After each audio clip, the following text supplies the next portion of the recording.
is the merchant role or the trader's role in en primeur? I think there is different rules. The first one is to taste the wine and to buy the best wine. So year after year, I try to buy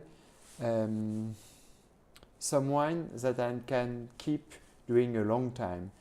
The most important thing for us, if you are a wine merchant at Bordeaux, is to have some wine in your cellar that you want to keep, not wine that you keep because you don't find a customer for this wine. And how long would you typically keep a wine? So between buying it the spring after the harvest, how long would you keep it before you eventually sell it on to the customer? We never stop the sales. So sometimes I sell all the wine in en primeur and I don't have more bottles. So I have no choice. Sometimes I keep during a long time because I have enough or I can buy some more directly to the chateau. But that depends only about quality. So we have a lot of 2009 and 2010 in our cellar. But today, since 7 years, all the time, the best vintage that we sell year after year is the 2009. The second vintage is 2010, and this year, the next vintage is 2015.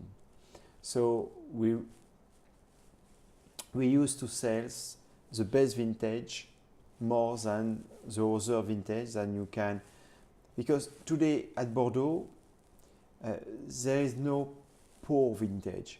There is some very, very, very nice vintage like 2010 or 2009, and you can keep doing a very long time. It's a very special wine. After you have some good vintage like 14, and you can keep long time, but it was not like 2010 or 9 was very special.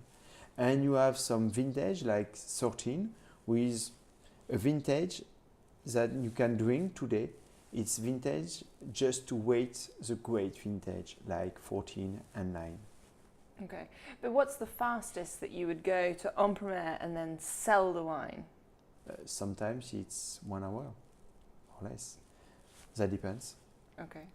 And have you had any kind of exceptional bargains at en primeur? Have you ever bought anything and then sold it later and made a significant profit? Are there any exceptional vintages or producers that have... We don't, for us... You don't want to say? No. We have a customer at the end. So our aim is to give the more services to a customer.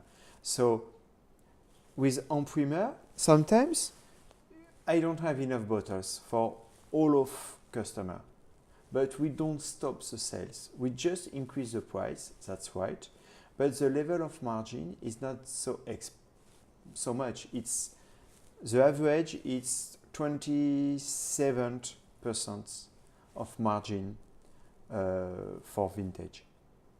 Okay. So, yeah, the average is between 27.